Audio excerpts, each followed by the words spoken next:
Nailigtas ang isang lalaki sa pagkakastranded nito sa batuhan sa gitna ng ilog habang rumaragasa ang tubig sa Magsaysay, Davao del Sur.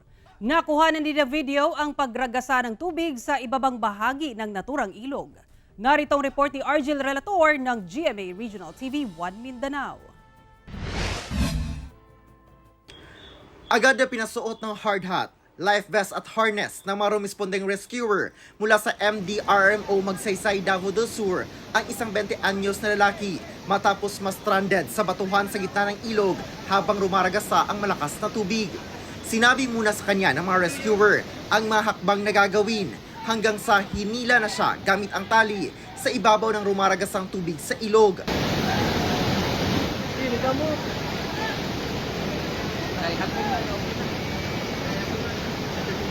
Matagumpay na naitawid ang naturang lalaki na kinilalang si Prince Flavia na napag-alaman na naliligo lang sa ilog nang mangyari ang insidente. At that time, walay ulan ato din sir, pero sa upper portion, sa makilala area, kusog siguro ang ulan sir, kinakabaha man. Then, yes, ato nga time, naamang ni nangaligo ang mga area, kay liguanan man siya sa mga residente dito sa Magsaysay.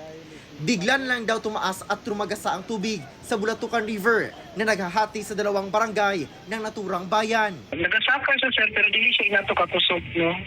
Pero amo na lang, wala na lang ginamog pabutang nga, basi kag kusog kay sige pagulan na to sa ibabaw, so nag-conduct din ni operation nga, no? So makuha itong maong kaibatan. Sa video naman nakuha ng Magsaysay LGU, mapapansin na mababa pa ang antas ng tubig sa ilog sa bahagi ng Purok 7 poblasyon area. Ang ulo sa baha nga gikan sa bukid. Nagpadulong na. Maya-maya pa, rumagasa na din ang tubig sa ilog sa nasabing lugar. Nagmula raw ang tubig sa itaas na bahagi ng ilog kung saan nangyari ang rescue operation. Agad namang tumaas ang antas ng tubig sa naturang ilog. Wala namang naitalang napinsala sa nangyari.